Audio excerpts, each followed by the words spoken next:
المنار المنار المنار المنار المنار المنار المنار المنار اے امین علم و فن اے حکمتوں کے انجمن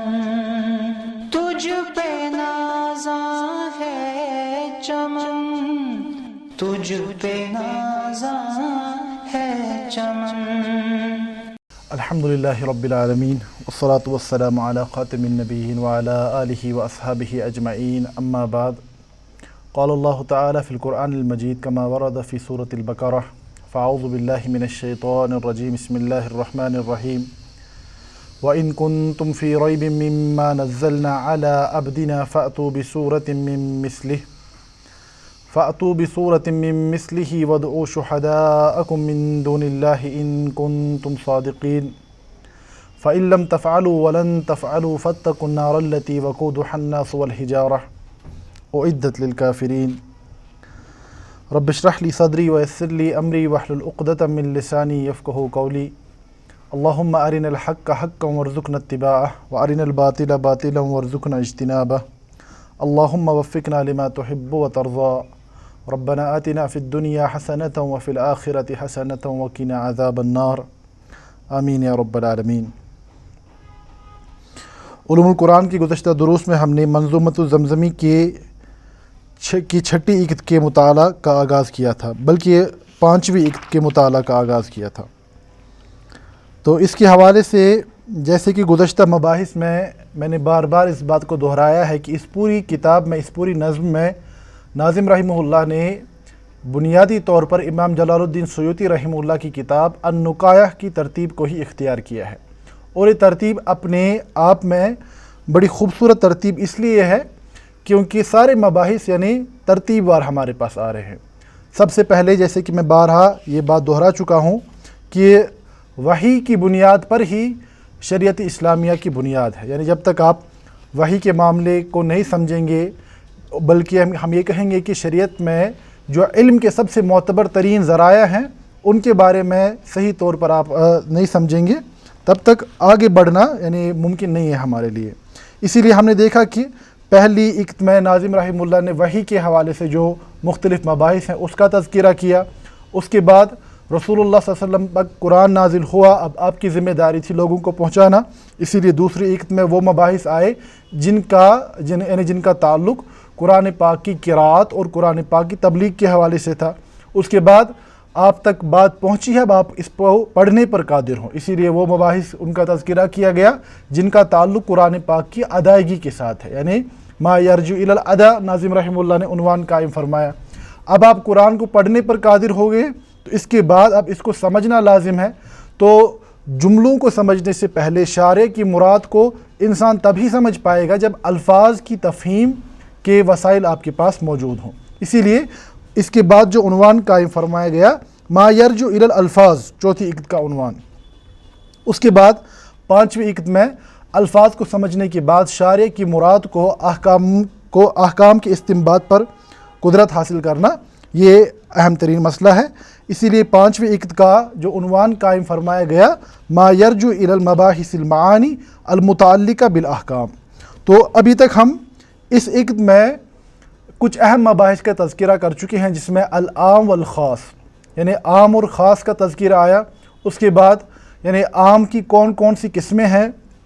اس کا تذکرہ تفصیل سے آیا. اسی طریقے سے تخصیص کن کن صورتوں میں ہوتی ہے، مخصص کی کتنی قسمیں ہیں، اس کا تذکرہ بھی الحمدللہ تفصیل سے آیا ہے. تو آج جو ہمارے یعنی درس کا موضوع ہے وہ اس پانچویں اکت کی چھٹی قسم ہے، النوع السادس. یعنی ناظم رحمہ اللہ فرماتے ہیں کہ الفاظ سے جو احکامات اخذ ہوتے ہیں اس سے متعلق جو مباحث ہیں ان کی کل تعداد یہاں پر انہوں نے کتنی بیان فرمائی ہے، وہ ہوا 14 یعنی 14 میں سے ابھی ہمیں چھٹی قسم کا تذکرہ کرنا ہے، وہ ہے المجمل. ناظم رحمہ اللہ فرماتے ہیں کہ قرآن کے بعض احکامات ایسے ہوتے ہیں جو کہ اجمالی طور پر جن کا تذکرہ کیا جاتا ہے، مجمل سے کیا مراد ہے اور ناظم رحمہ اللہ اس عنوان کے ذریعے سے کیا سمجھانا چاہتے ہیں، یہی انشاءاللہ ہمارے آج کے درس کا موضوع ہے۔ تو ناظم کی طرف آنے سے پہلے سب سے پہلے جو بات سمجھنی ضروری ہے وہ یہ ہے کہ ناظم رحمہ اللہ نے یعنی ہمیں اس قرآن کی اس آیت کو مد نظر رکھنا پڑے گا کہ اللہ رب العزت سورۃ الشعراء میں فرماتے ہیں وَإِنَّهُ لَتَنزِيلُ رَبِّ الْعَالَمِينَ، بے شک یہ جو قرآن ہے یہ تمام عالموں کے رب کا نازل کردہ کلام ہے، نزل بہ الروح الامین، جس کو لے کر روح الامین یعنی حضرت جبریل علیہ السلام نازل ہوئے، علی قلبک لتکون من المنذرین، آپ کے قلب مبارک پر اس کو نازل کیا گیا تاکہ آپ لوگوں کو آگاہ کرنے والے ہو جائیں، بلسان عربی مبین، اور اللہ نے خود فرمایا کہ اس کو ہم نے کس زبان میں نازل فرمایا، اس کو ہم نے عربی مبین میں نازل فرمایا۔ تو یہاں پر یعنی بنیادی طور پر یہ مسئلہ جو کوئی بھی انسان سمجھ سکتا ہے کہ قرآن کو سمجھنے کے لیے جو بنیادی تقاضا اور بنیادی ضرورت ہمارے پاس ہے وہ ہے کہ عربی لغت کو سمجھنے پر آپ قادر ہوں۔ تو اس کا بھی تذکرہ میں اس سے پہلے کر چکا ہوں، لغہ اور لسان اہم یعنی فرق اس میں ہے، یعنی ایک تو ہوتا ہے محض یعنی ڈکشنری کے جو میننگز ہیں، لیکن جہاں تک الفاظ کا استعمال ہوتا ہے اس کے ساتھ اس کی کلچرل کنوٹیشنز اور اپنے سماج میں اپنے تناظر میں الفاظ کیسے استعمال ہوتے ہیں، لسان ان سب چیزوں کا جامع ہے۔ تو جب ہم کہتے ہیں کہ قرآن مقدس یعنی عربی مبین بلسان عربی مبین میں نازل ہوا ہے، تو اس کے حوالے سے ہمیں یہ سمجھنا ہے کہ قرآن مقدس سے احکامات یا سنت مطہرہ سے احکامات کے استنباط کے لیے لازم ہے کہ آپ عربی لغت کو سمجھنے پر یعنی قادر ہوں۔ اسی لیے علماء نے یعنی عربی لغت کی تفہیم کو آسان بنانے کے لیے عربی زبان کے مختلف پہلوؤں پر بہت زیادہ کام کیا ہے، اور جہاں تک قرآن مقدس کے الفاظ کا تعلق ہے تو ہم دیکھتے ہیں ہمارے پاس یعنی مفردات القرآن کے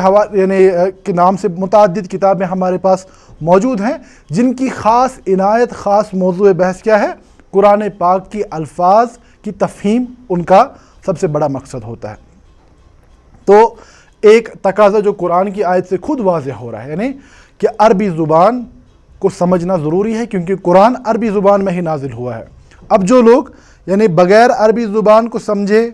قرآن مقدس کے مدعا و مقصد کو سمجھے بغیر، شارع کی مراد کو سمجھنے کے بغیر ہی قرآن کو ہی پڑھانے کی کوشش کرتے ہیں، حالانکہ وہ عربی کی ابجد سے بھی ناواقف ہوتے ہیں، تو ایسے لوگوں کی گمراہی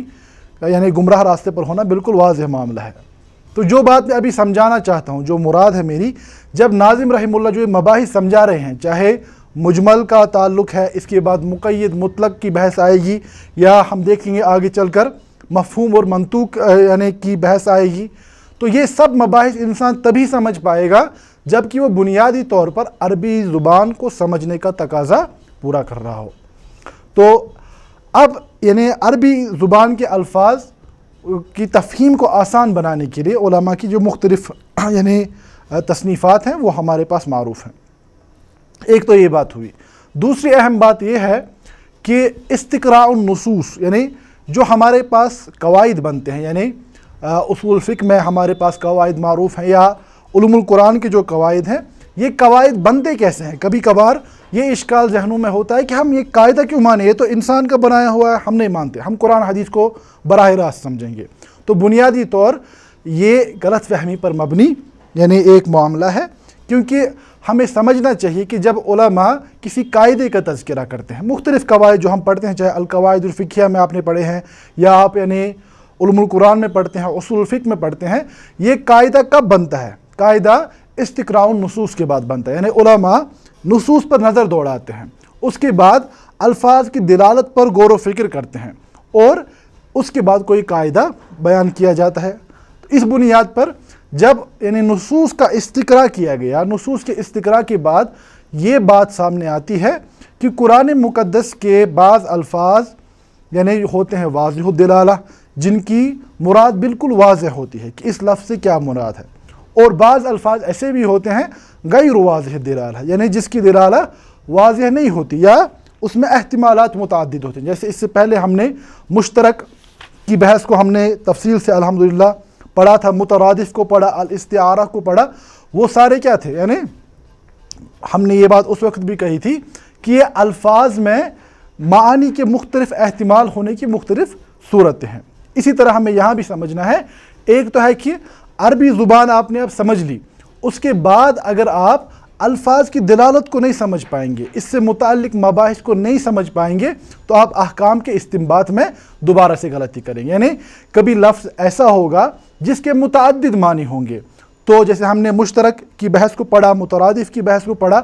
اب ان معنی میں سے شارع کی مراد کون سی ہے, تو اس کے لیے آپ کے پاس کوئی پیمانہ, کوئی ٹچ سٹون, کوئی یعنی معاملہ ہونا چاہیے جس کی بنیاد پر یعنی الفاظ کی جو مختلف دلالات ہیں ان میں سے راجح کو اختیار کیا جائے اور مرجوح کو چھوڑا جائے. تو یہاں پہ بات سمجھ آئی کہ الفاظ یعنی یا تو واضح دلالہ ہوں گے جن کی دلالہ بالکل واضح ہوگی, یا دوسرا غیر واضح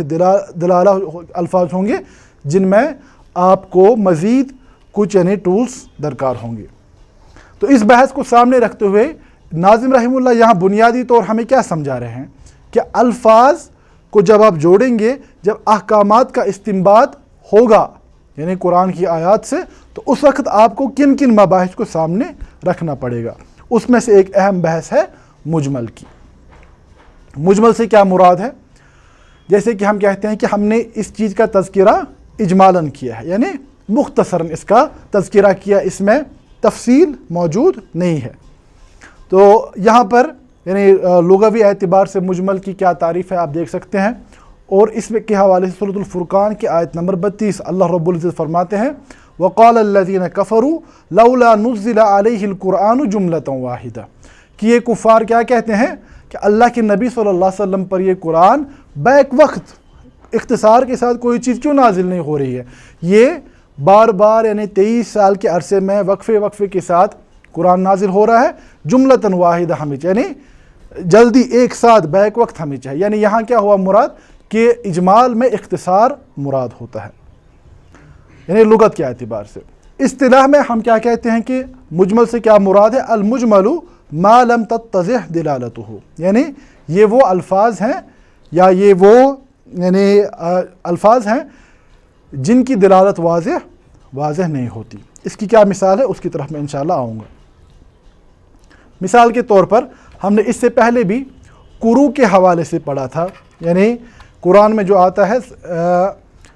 متعلقہ یعنی خاتون جو ہے اس کا کیا ہے, یعنی اس کی عدت کیا ہوگی, ثلاثۃ قروء یعنی 3 قروء.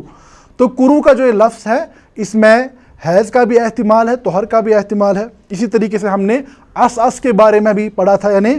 اس میں کیا ہے احتمال اقبلہ کا بھی اور ادبرہ کا بھی. تو یہ الفاظ کی دلالت واضح نہیں ہوتی, یعنی ثلاثۃ قروء میں اب حیض مراد ہے کہ طہر مراد ہے, لفظ میں بذات خود احتمال موجود ہے. تو ہم کہیں گے کہ یہ لفظ فی نفسہ فی ذاتہ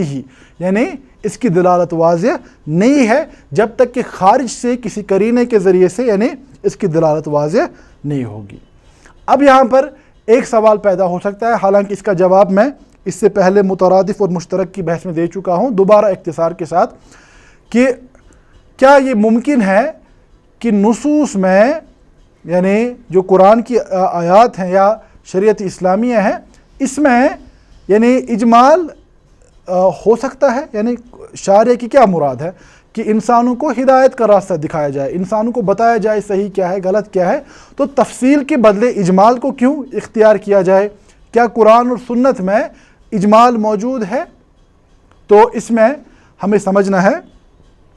کہ جمہور اصولی علماء کا اس میں یہی موقف ہے کہ قرآن و سنت میں یعنی اجمال واقع ہوا ہے, سوائے امام داؤد ظاہری رحمہ اللہ کے بغیر وہ اس کا انکار کرتے ہیں. اب ان کی کیا ادلہ ہے, ان کی کیا ادلہ ہے, اس کو تفصیل سے دیکھنے کے لیے آپ کو اصول فقہ کی کتابوں کی طرف رجوع کرنا پڑے گا. تو یہاں پر یعنی امام تاج الدین سبکی رحمہ اللہ فرماتے ہیں وَالْأَصَحُ وُقُوعُهُ فِي الْكِتَابِ وَالسُّنَّةِ خِلَافًا لِدَاوُدَ الظَّاهِرِي کہ جہاں تک مجمل کا تعلق ہے اس کے وقوع کے حوالے سے راجح قول یہی ہے کہ کتاب و سنت میں اجمال پایا جاتا ہے داؤد ظاہری کے مسلک کے خلاف, یعنی اس میں جمہور علماء کا یہی مسلک ہے۔ تو اس کی تھوڑی وضاحت کے حوالے سے امام زرکشی رحمہ اللہ البحر المحیط میں فرماتے ہیں کہ یعنی اس ساری بحث کا خلاصہ بیان کرتے ہوئے فرماتے ہیں کہ اس سوال کے حوالے سے علماء کی 3 آراء پائی جاتی ہیں۔ علماء کا ایک طبقہ ہے جو قرآن میں یعنی اجمال کو منع کرتے ہیں۔ وہ کیوں منع کرتے ہیں اس کی طرف میں مختصراً آؤں گا۔ دوسرا ہے کہ وہ مطلقاً اس کا یعنی اقرار کرتے ہیں کہ اجمال پایا جاتا ہے۔ اور تیسرا طبقہ وہ ہے جو اس میں فرق کرتا ہے، جس میں امام الحرمین امام جوینی رحمہ اللہ سب سے معروف ہیں۔ تو فرماتے ہیں امام جوینی رحمہ اللہ کہ اجمال کا جہاں تک تعلق ہے تو یعنی یہاں پہ اصلی سوال کیا ہے؟ سوال یوں سمجھیے کہ قرآن کی کوئی آیت ہے جس میں احتمالات ہیں، جیسے میں نے یہی عرض کیا کہ ثلاثۃ قروء والی جو آیت ہے اجمال پایا جاتا ہے۔ اب سوال یہ ہوگا کہ جب تک اللہ کے نبی صلی اللہ علیہ وسلم موجود تھے تو صحابہ رجوع کر سکتے تھے، پوچھ سکتے تھے۔ کیا یہ امکان ہے کہ اللہ کے نبی صلی اللہ علیہ وسلم کی وفات کے بعد بھی قرآن میں کچھ ایسے الفاظ پائے جائیں جو یعنی مجمل ہوں، یا قرآن کی کچھ آیات ایسی ہوں جس میں کسی چیز کا تذکرہ اجمالاً کیا گیا ہو جس کی دلالت واضح نہ ہو؟ کیا اللہ کے نبی صلی اللہ علیہ وسلم کی وفات کے بعد یہ احتمال پایا جاتا ہے؟ تو جیسے میں نے عرض کیا کہ امام زرکشی فرماتے ہیں کہ اس میں علماء کے 3 مذاہب ہیں۔ ایک مذہب جو یعنی اس کو سرے سے منع کرتے ہیں، فرماتے ہیں کہ یہ ممکن ہی نہیں ہے کہ آپ کی وفات کے بعد قرآن میں کسی قسم کا ابہام یا اجمال پایا جائے، کیونکہ دین مکمل ہو چکا ہے۔ الیوم اکملت لکم دینکم واتممت علیکم نعمتی ورضیت لکم الاسلام دینا، یعنی ان کے نزدیک دین مکمل ہو چکا ہے، اسی لیے اب دین میں کوئی نئی بنیادی احکامات میں کوئی دریافت یعنی نئے سرے سے نہیں ہو سکتی، اسی لیے جو کرنا تھا اللہ کے نبی صلی اللہ علیہ وسلم نے پورا قرآن یعنی بیان کر دیا ہے۔ تو دوسرے علماء کا جو طبقہ ہے وہ اس کا اقرار کرتے ہیں کہ قرآن میں اجمال پایا جا سکتا ہے، ان کی اپنی ادلہ ہیں، لیکن اس میں جو راجح یعنی مذہب ہے وہ امام جوینی رحمہ اللہ کا طریقہ ہی ہے۔ وہ فرماتے ہیں کہ اس میں تفصیل ہے، فرماتے ہیں کہ جہاں تک یعنی احکامات کا تعلق ہے وہاں پر اجمال کا ہونا یعنی یا ابہام کا ہونا ممکن نہیں ہے، کیونکہ شارع ہم سے کسی ایسی چیز کا تقاضا نہیں کریں گے جس کی مراد واضح نہ ہو، یعنی آپ کو کوئی ایسا کام کرنے کا حکم نہیں دیا جائے گا جس کام کو آپ سمجھ ہی نہیں سکتے، یا جس کام میں احتمالات پائے جاتے ہوں کہ ایسا کرنا ہے یا ویسا کرنا ہے، ٹھیک ہے۔ تو فرماتے ہیں جہاں تک یعنی احکامات کا تعلق ہے تو ان میں یعنی ممکن نہیں ہے کہ یعنی اس میں اجمال پایا جاتا ہو، کیونکہ شریعت مطہرہ کا یہ معاملہ ہے کہ وہ تکلیف جس کی طاقت انسان کے اندر نہ ہو، تکلیف سے مراد اردو کی تکلیف نہیں ہے شرعی اصطلاح میں، تو جس کو یعنی جس پر عمل کرنے کا انسان طاقت نہ رکھتا ہو، ایسا کوئی حکم شریعت میں موجود نہیں ہے۔ اب اگر یہ ایسی قسم کا ابہام اجمال پایا جاتا ہو کہ مراد ہی واضح نہ ہو تو یہ مشقہ ہے، یعنی انسان مشقت میں پڑ جائے گا کہ مجھے آخرکار کرنا کیا ہے۔ تو اسی لیے امام جوینی فرماتے ہیں کہ احکامات کے معاملے میں تو یہ ممکن نہیں ہے، البتہ جو احکامات کے علاوہ دیگر آیات ہیں وہاں پر اس کا پایا جانا ممکن ہے۔ دیگر آیات مثال کے طور پر ہم سمجھتے ہیں کہ حروف مقطعات کی دلالت کے حوالے سے الف لام میم، اس سے کیا مراد ہے؟ تو ہم دیکھیں گے اکثر مفسرین کیا فرماتے ہیں، اللہ و رسول عالم، اللہ اور اس کے رسول صلی اللہ علیہ وسلم بہتر جانتے ہیں، یعنی ایک اعتبار سے کیا یہاں پایا جاتا ہے، الف لام میم میں یعنی احتمالات موجود ہیں یا ابہام موجود ہے، اس کا معنی واضح نہیں ہے، تو ہم یہ کہیں گے کہ کیونکہ الف لام میم کے ساتھ کوئی حکم وابستہ نہیں ہے، الف لام میم کے ذریعے سے آپ کو کوئی چیز یعنی کوئی حکم، کوئی عمل کرنے کا یعنی آپ کو حکم نہیں دیا جا رہا ہے، اسی لیے اگر یہاں پر اجمال موجود ہو تو اس میں کوئی حرج نہیں ہے۔ اب سوال ہو سکتا ہے کہ یہاں پر کیوں اجمال موجود ہے، قرآن میں ایسی یعنی الفاظ ہیں ہی کیوں جس میں اجمال کا معاملہ ہو؟ تو اس میں بس اوقات یاد رکھنا چاہیے کہ اللہ رب العزت کی طرف سے ابتلا اور آزمائش کا معاملہ ہوتا ہے، جیسے کہ ہم نے تعویل کے باب میں پڑھا ہوا ہے، فَأَمَّا الَّذِينَ فِي قُلُوبِهِمْ زَيْغٌ فَيَتَّبِعُونَ مَا تَشَابَهَ مِنْهُ ابْتِغَاءَ الْفِتْنَةِ وَابْتِغَاءَ تَأْوِيلِهِ۔ تو یہ ایک معاملہ ہے۔ تو اسی مسلک کی تائید کرتے ہوئے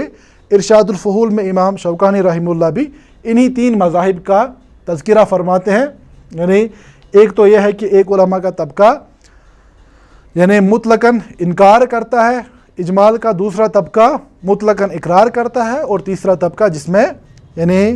سر فہرست امام جوینی رحمہ اللہ ہے، تو وہ فرماتے ہیں کہ اجمال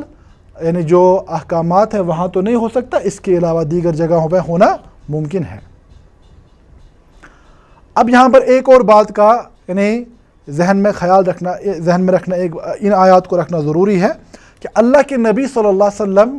کا فرض منصبی تھا قرآن کی تبیین۔ یہاں پہ ایک شبہ پیدا ہو سکتا ہے کہ لوگ، کیونکہ اس زمانے میں ایسے متعدد لوگ پائے جاتے ہیں جو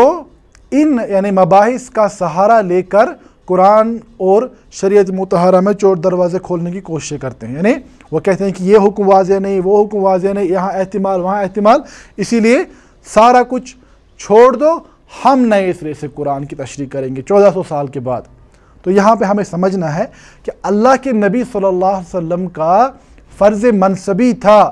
آپ کی رسالت کا لازمی تقاضا تھا کہ آپ کو قرآن لوگوں تک پہنچانا بھی تھا اور اس کی وضاحت بھی کرنی تھی۔ مثال کے طور پر سورۃ المائدہ آیت نمبر 67 اللہ رب العزت فرماتے ہیں، یا ایھا الرسول بلغ ما انزل الیک من ربک، اے رسول صلی اللہ علیہ وسلم آپ لوگوں تک ہر وہ بات پہنچائیے جو آپ پر آپ کے رب نے نازل فرمائی۔ فَإِن لَّم بَلَّغْتَ، تو اگر آپ نے ان آیات کو نہیں پہنچایا تو رسالت کا حق ادا نہیں ہوگا۔ تو بات پہنچانا کیا مراد ہے؟ جب تک آپ اپنی بات سمجھا نہیں سکتے، یعنی ایک عام انسان کا بھی یہی معاملہ ہے کہ اگر میں کوئی ایسی بات کر رہا ہوں کہ میرے سامعین اس بات کو سمجھ ہی نہیں پا رہے تو میرا کلام ایک عبث کلام کا کوئی مطلب ہے نہیں۔ اس کے برعکس ہمیں سمجھنا ہے کہ نبی اکرم صلی اللہ علیہ وسلم جو کائنات کی سب سے اہم ترین ذمہ داری پر اللہ رب العزت جن کو فائز کیا تھا، وہاں پر کیسے ممکن ہے کہ آپ لوگوں کے ساتھ کوئی ایسا کلام کر رہے ہیں یا کسی ایسے اسلوب میں کلام کر رہے ہیں کہ آپ کی بات کو سمجھنے پر لوگ قادر ہی نہیں ہیں۔ اسی لیے تبلیغ کا تقاضا تبیین ہے، خود واضح معاملہ۔ اور اس کی مزید وضاحت سورۃ النحل کی آیت نمبر 44 میں ہوتی ہے۔ اللہ رب العزت فرماتے ہیں وَأَنزَلْنَا إِلَيْكَ الذِّكْرَ لِتُبَيِّنَ لِلنَّاسِ مَا نُزِّلَ إِلَيْهِمْ، اے اللہ کے نبی صلی اللہ علیہ وسلم ہم نے آپ کی طرف ذکر قرآن مقدس کو نازل فرمایا تاکہ آپ لوگوں پر اس چیز کو کھول کھول کر بیان کرے، اس کی وضاحت کرے جو ان کی طرف نازل ہوا ہے۔ یعنی قرآن کی تبیین اللہ کے نبی صلی اللہ علیہ وسلم کا فرض منصبی تھا۔ یا جب شریعت ہم سے تقاضا کرتی ہے، مثال سورۃ الحشر میں وَمَا آتَاكُمُ الرَّسُولُ فَخُذُوهُ وَمَا نَهَاكُمْ عَنْهُ فَانْتَهُوا، جس چیز کا یعنی جو چیز اللہ کے نبی صلی اللہ علیہ وسلم کرنے کا حکم دیتے ہیں اسے مضبوطی سے پکڑو، اور جس سے منع کیا جاتا ہے تو اس سے پیچھے رہو، اس سے باز آ جاؤ۔ تو اگر آپ بات سمجھ ہی نہیں پا رہے ہیں یا آپ کی دلالت واضح ہی نہیں ہے، آپ کی بات ہی سمجھ نہیں آ رہی ہے، تو ایسا تقاضا کرنا ہی عبث ہے اپنی جگہ۔ تو یہاں پہ ہمیں سمجھنا ہے کہ یعنی اجمال جو ہوتا ہے کیوں ہوتا ہے، میں نے اس سے پہلے بھی عرض کیا کہ مترادف اور یعنی مشترک کی بحث میں کہ یہ قرآن کی بلاغت کے بھی مختلف اسلوب ہیں، یعنی قرآن کی بلاغت کے مختلف اسلوب۔ اگر آپ یہاں پر دیکھیں مثال کے طور پر جو قرآن کی یعنی وراثت کے جو احکامات بیان کیے گئے سورۃ النساء میں، تو یہ دنیا کا سب سے چھوٹا لیکن سب سے جامع ترین چارٹر ہے، کس کے؟ یعنی جو یہ پراپرٹی کے قوانین ہیں، پراپرٹی ڈسٹریبیوشن کے قوانین، اس سے جامع چارٹر دنیا میں بالکل نہیں پایا جاتا۔ اور اس کا اعتراف اپنوں نے کیا، غیروں نے بھی کیا ہے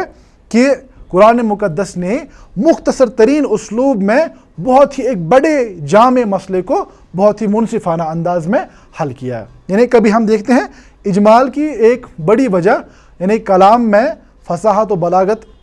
کو بڑھانے کا معاملہ بھی ہوتا ہے، اور اس کے علاوہ جو وجوہات ہیں وہ میں نے تفصیل سے مترادف اور یعنی مشترک کی بحث میں بیان کیے ہیں، آپ وہاں تفصیل سے دیکھ سکتے ہیں۔ تو آخری بات جو ہے کہ یہ اجمال قرآن میں کیوں واقع ہوتا ہے، یعنی کن کن اسباب کی وجہ سے اشتراک یعنی جو ہے یہ ہے اجمال ظاہر ہوتا ہے۔ اس کی ایک اہم وجہ اشتراک ہے۔ اشتراک کی ہی مثال میں نے اس لیے دی ہے کیونکہ اشتراک ہم نے اس سے پہلے تفصیل سے پڑھا ہے۔ اس کے علاوہ جو اس اجمال کے اسباب ہیں اس کا بہت ہی جامع تذکرہ امام سیوطی رحمہ اللہ نے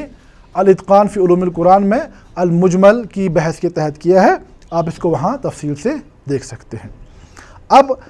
ایک مسئلہ یہاں ہو سکتا ہے، آخری چیز جو ہے کہ کوئی بات اگر اجمالاً بیان کی گئی، اب ہمیں کیسے سمجھ آئے گا کہ یعنی اس سے کیا مراد ہے؟ تو اس کا یہی معاملہ ہے کہ اس کی بنیاد نقل پر ہوگی، النقل الصحیح، یعنی کہ شریعت مطہرہ یہ اللہ کے نبی صلی اللہ علیہ وسلم کی ذمہ داری ہے۔ قرآن میں کوئی بات اجمالاً بیان کی گئی ایک جگہ پر، پھر یہ ممکن ہے کہ اس کی تبیین قرآن کی ہی دوسری کسی آیت میں بیان کی گئی، یا قرآن میں کوئی بات اجمالاً بیان کی گئی، اس کا تذکرہ تفصیل سے اللہ کے نبی صلی اللہ علیہ وسلم نے سنت میں موجود ہے۔ تو سب سے پہلا یعنی جو مجمل یعنی اجمال کو رفع کرنے کا جو ہمارے پاس سب سے بڑا ذریعہ ہے وہ ہمارے پاس خود قرآن اور سنت مطہرہ ہے، اور اس کے بعد جو باقی یعنی ادلہ ہیں یا ذرائع ہیں وہ علماء کے یہاں مختلف ہی ہیں، تو اس کا تفصیلی تذکرہ آپ اصول کی کتابوں میں دیکھ سکتے ہیں۔ تو بہرحال نظم کی طرف واپس آتے ہوئے منظومۃ یعنی سلسلۃ المتون کا صفحہ نمبر 28، ناظم رحمہ اللہ فرماتے ہیں النوع السادس المجمل، کی چھٹی قسم المجمل ہے۔ تو مجمل سے کیا مراد ہے؟ ما لم یکن بواضح دلالتی، یہ وہ الفاظ ہیں جس کی دلالت واضح نہ ہو، کالقرء اذ بیانہ بالآیہ، جیسے کہ قرآن کا لفظ ہے، یعنی جیسے میں نے عرض کیا کہ قرآن میں کیا احتمال ہے، اس میں حیض کا بھی احتمال ہے اور طہر کا بھی احتمال ہے۔ تو فرماتے ہیں جیسے کہ قرآن کا لفظ ہے جس کا تذکرہ قرآن کی آیت میں آیا ہے، تو اس کا یعنی جو اجمال ہے اس کی تفصیل یا اس کی تبیین سنت میں موجود ہے کہ اس کا یعنی اس سے مراد حیض ہے یا طہر ہے۔ تو بہرحال مجمل الفاظ کو جب تک آپ نہیں سمجھ سکتے تو آپ تب تک شارع کی صحیح مراد کو بھی نہیں سمجھ پائیں گے۔ تو اس کے بعد ناظم رحمہ اللہ نے 7ویں قسم میں معول کا تذکرہ کیا ہے، یہ بہت تفصیل طلب بحث ہے، تو اس کا تذکرہ ہم انشاءاللہ آنے والے درس میں کریں گے۔ ھذا ما عندی واللہ تعالی عالم، وصلی اللہ علی نبینا محمد وآلہ وصحبہ وسلم، وآخر دعوانا ان الحمد للہ رب العالمین۔ المنار المنار المنار المنار المنار المنار المنار